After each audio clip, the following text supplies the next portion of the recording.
I had spent a few days in Austin visiting friends. Since I live in Louisiana, it was essentially an all-day drive. On my final day in Austin, my old friend Tom commented on my Instagram story asking when I was leaving, and I replied, "Today." He mentioned that he lived an hour outside of Austin, which was actually on my way home. I hadn't seen Tom in years, and he suggested it would be nice to catch up, so he invited me to stop by, and I agreed. I set my GPS for Tom's address, which indicated about an hour and a half of driving. Tom and I had been high school friends but lost touch after graduation. We followed each other on social media but hadn't really spoken in years. When I pulled up, I noticed his house had an old-fashioned charm. It wasn't run down, just weathered by time. The wooden porch creaked under my steps, and as he opened the door, I caught the scent of aged wood mixed with a rustic aroma reminiscent of an old cabin in the woods. Tom greeted me warmly with a big hug and led me inside. Some friendships remain just as genuine no matter how much time passes. Inside, the house matched its exterior, the furniture looked like it belonged to the 70s, and every step on the hardwood floors produced a soft creak. It felt very Texan, like stepping back in time. We settled in his living room to catch up and drink some whiskey. By about 5 p.m., one drink turned into two, and two into three until I was pretty drunk. The warmth of the alcohol made the room feel cozier yet heavier, as hours seemed to pass like minutes. We were having such a great time catching up that eventually Tom asked, "Hey man, you've got a long drive back, why not crash here tonight?" I hesitated, but he was right, I wasn't in any condition to drive. I agreed and asked if I could sleep on the couch, but he told me, "No, I've got a spare room." It's nothing fancy, but it's better than the couch, which worked for me. After we ordered Chinese food for delivery, he led me down a short hallway to the spare bedroom. I barely paid attention to the room's details since I was so hammered, but I remember the air felt as if the room hadn't been used in a long time. Before I could fully register my surroundings, I collapsed onto the bed, utterly exhausted and drunk. Somewhere in the middle of the night, I awoke with a dry mouth, a spinning head, and the room dimly lit by a sliver of moonlight peeking through the blinds. That's when I noticed something in the far corner, on the closet door. Something was hanging. At first, it resembled a long black trench coat on a coat rack, but as my eyes adjusted, its shape felt off. It had a broad upper section, like shoulders, and hung more as a silhouette than fabric. My heart pounded in my chest. I didn't recall seeing it when I stumbled into bed, perhaps I was too drunk to notice. I rolled over, trying to convince myself it was just a coat, but I couldn't shake the uneasy feeling. I peeked again, it was still there. I squeezed my eyes shut, took a deep breath, and forced myself to sleep. I don't know how long I remained in that state before waking again, this time not just from discomfort, but to a soft, slow creaking, like someone carefully stepping on old wooden floors. My eyes flew open as dawn crept through the blinds. I turned my head toward the corner, and my stomach dropped. The coat was gone. I sat up so fast my head spun, my body buzzing with a mix of fear and leftover alcohol, scanning the room while my heart thumped wildly. There was nothing left in the corner except an empty closet door. I threw off the covers and rushed to Tom's room. He was snoring soundly, oblivious to the panic I was feeling. I shook him awake. He struggled a bit from the alcohol-induced slumber until he finally stirred, rubbing his eyes in confusion. "Tom," I gasped, "the coat, the one that was on the closet door in the spare room." He squinted at me, puzzled. "What coat?" he asked. "The black trench coat. Look, it looked almost human, like it had a shape," I insisted, my voice trembling. Tom sat up more alert. "I don't own a trench coat, I don't even have a coat rack in that room," he replied. I stared at him, waiting for him to say it was a joke, but his expression remained serious. "Come look," I said, and he sighed before following me back to the spare bedroom. I pointed exactly where I'd seen it. Tom scratched his head and asked if I was sure I wasn't dreaming. "I know what I saw," I insisted, my voice shaking. I woke up once more later that night, and once again the coat was there, then I woke up again and it was gone. We stood in the room for a few moments, both of us feeling an eerie silence. Tom finally exhaled and shook his head, suggesting we check the house. We searched every room, closet, and corner. There were no signs of forced entry, no other strange coats hanging anywhere, nothing that could explain what I'd seen. Eventually, Tom tried to convince me that I'd been in a half-dream state, seeing things that weren't there. I desperately wanted to believe that. I didn't want to consider the alternative. As soon as the sun was fully up, I grabbed my things, said goodbye, and hit the road. I almost felt guilty leaving him behind, but the drive back to Louisiana was filled with one thought, that night waking up to that coat-like figure, only to have it vanish by morning. Maybe Tom had played a cruel prank on me, but he never admitted to anything. Or perhaps, just maybe, someone had been in that house watching me sleep, then decided to leave before morning came. This happened when I was 18 years old, on a trip with my parents and a friend we'll call Anna. The story takes place in Sweden during a road trip. My parents, Anna, and I were embarking on a domestic journey with an 8-hour drive from home. Our plan was to visit a theme park and camp at a nearby site, but we hadn't booked a campsite in advance.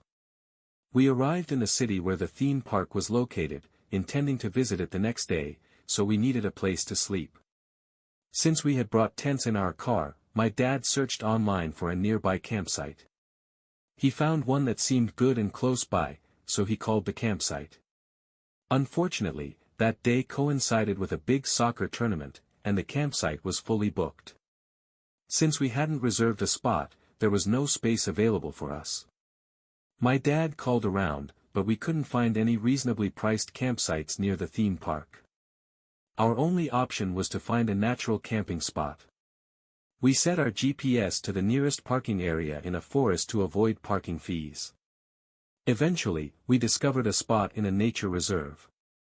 When we arrived, there were some people around, so we asked if it was okay to set up our tents and if it was a safe place to stay. A woman who was hiking told us it was a good spot and that no parking attendants were around. Based on that, we decided to camp in a small, lonely gravel parking lot surrounded by forest, with a beach just a 10-minute walk away. At first, we considered pitching our tents on the beach, but something told me it was safer to camp in the parking lot. After we got out of the car to set up our shelter for the night, I noticed a lone car parked farther away in the lot. It looked to be in poor condition, and there was no one inside. I found it odd since it was already evening and there were no other people at the beach or hiking in the woods. I didn't think too much of it at the time. I helped my parents set up our tents. My parents shared one tent while Anna and I shared another, with our tents placed close together. After struggling a bit, we finally finished setting up. Anna and I made our tent cozy, watched YouTube, and snacked. By then, it was around 11 p.m. We planned to sleep early so we wouldn't be too tired the next day. After a while, around midnight, we settled down to sleep. My parents were already fast asleep in their tent while Anna and I scrolled through TikTok. Suddenly, we heard a metallic sound from the parking lot, a noise like a shovel being thrown onto gravel. We both jumped in fear and exchanged anxious looks, too scared to peek out of the tent window. We stayed silent and listened as the sound came from the same direction as the abandoned car. Then we heard what sounded like a shovel being tossed into the car's trunk, followed by the trunk slamming shut. We sat in silence, our hearts pounding, until the car sped off as if someone were trying to escape quickly. I texted a friend from a nearby city to let him know where we were staying, and he replied with a warning that the nearby beach was known to be dangerous due to organized criminals often engaging in illegal activities. I hadn't known about this before, and when I read his message, I felt cold and deeply unsettled. After about 10 minutes of silence following the car's departure, Anna and I began to calm down slightly. Then, out of nowhere, we heard the loudest, most blood-curdling scream from a man coming from the woods. We were absolutely horrified. I immediately texted my mom, telling her we'd just heard a terrifying scream. When she didn't respond, I called her to wake her up. She finally answered and said that neither she nor my dad had heard anything.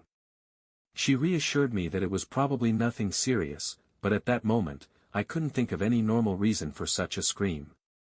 Anna and I crawled onto the blankets, terrified, as every minute felt like an hour, though it was midnight. We were too scared to sleep. Suddenly, everything went eerily silent, then my blood ran cold. I heard footsteps, as if someone was walking around our tents, moving stealthily. Anna and I sat up frozen in fear. I put my phone down so its light wouldn't expose us. My heart was racing, and I could even hear my own pulse. There was no logical reason for anyone to be wandering among our tents in the middle of a forest at that hour. The footsteps moved first around our tent, then toward my parents' tent, and finally circled our car, which was parked nearby. At one point, the person stopped and appeared to be examining our tents for a moment. Then, there was complete silence. Shortly after, I heard the same car from earlier return. Its headlights lit up our tents, and Anna and I quickly lay down to avoid being seen. Gathering my courage, I peered through the small tent window and saw the car door slam shut before the car sped off again. I felt a brief moment of relief as I watched the road they had driven down. 5 minutes later, I saw another car approaching fast. It was a police car racing in the same direction as the previous car. After that, nothing else happened. Anna and I were still shaken, so we decided to stay in the locked car to feel safer. I stayed awake until about 5 a.m., keeping watch over the forest, while Anna eventually fell asleep beside me. After about an hour, we returned to our tent and, out of sheer exhaustion, finally fell asleep. We woke up around 9 a.m., completely drained. I told my mom everything that had happened, and she revealed that she, too, had heard footsteps near their tent along with heavy breathing, like something from a horror movie. She was terrified as well, although my dad had slept through it all, so we had to explain the events to him afterward. We immediately packed our things and left the site, eager to get away. Despite the terrifying night, we did enjoy our visit to the theme park later that day. That evening, I researched the forest where we had camped, and what I found made my stomach drop. Just before our visit, a man had been murdered there, stabbed to death over gang-related deaths, and even more disturbingly, 2 men had gone missing from that exact beach and were never found. I couldn't stop wondering, what if the person walking around our tents was a dangerous individual checking for witnesses? What if we had been in serious danger without even knowing it? Even now, I still think about that night. Who made that horrifying scream? Why was someone using a shovel in the middle of the forest at night, and what were the police really chasing? I suppose I'll never know. This is a story that still haunts me whenever I think about it. Even though I was very young when it happened, around 6 years old, I remember it all too clearly. I have one sibling, an older brother named Keith, who is 2 years older than me. At the time, he was 8 while I was 6. We had a strict 8:30 p.m. bedtime, and if we didn't make it to bed on time or if our dad caught us up past bedtime, we'd be in big trouble. Our dad was always very strict with us. I can't recall if this happened on a school night, but I woke up in the middle of the night to Keith shaking me awake. Keith and I shared a large bedroom upstairs, while our parents' room was on the first floor. I was confused about why Keith was waking me until he whispered for me to be quiet and listen. I did as he said, and I heard what he was talking about, our mom's voice calling for us from downstairs, but in a very soft, almost whispering tone. I was about to get up to answer her call, but my brother told me not to, insisting that it wasn't Mom's voice. I told him to stop trying to scare me, but he urged me to go closer and listen. So I got up and moved toward our bedroom door, which opened into a small hallway that led to the bathroom and another room where our grandma would sleep when she stayed over. Directly to the right of our bedroom was the stairway leading downstairs, which also had a door. I pressed my ear against the bedroom door and heard a quiet voice, sounding like our mom calling our names, Keith. Mikey. I said to Keith, "That sounds like Mom," but he replied, "No, it's not." I kept urging him to be quiet as he continued to warn me that it wasn't Mom. Finally, I unlocked the stairway door and slowly pulled it open to avoid making any noise. When the door was just open enough, I peered through and saw, as clear as day, the silhouette of a person, a woman, at the bottom of the stairs. But almost immediately, I knew it wasn't our mom. Before I could process it, the figure spoke, "Hi sweetie, come down immediately." I slammed the door shut, locked it, and returned to our bedroom, where I quickly locked that door as well. I started to cry, and Keith kept saying, "I told you." Soon, we both began screaming as loudly as we could to wake our parents. After a few minutes of stomping on the floor and screaming, our parents burst into our room, pounding on the locked door. At first, our dad was angry about the door being locked, but when he saw us crying and distraught, he listened as we recounted what we'd heard. My mom was especially worried, asking us to describe what the woman looked like, but we couldn't provide any clear details. I do remember our dad running downstairs to search for the woman. Later that evening at dinner, when I asked my parents about what happened, they simply shrugged it off as if it were a random intruder. They never explained how that mysterious woman knew our names. Keith and I later peered out the window when we heard the doorbell, and we saw a police car outside. We wanted to go downstairs, but we stayed put. I remember begging our parents to tell us who it was and what had happened, but they always said they didn't know. They also told us they were proud of us for not going downstairs, though I suspect they did know but chose not to burden us further. I still remember that night vividly, the feeling of terror as we listened to the footsteps, the strange voice, and the unanswered questions that still linger today.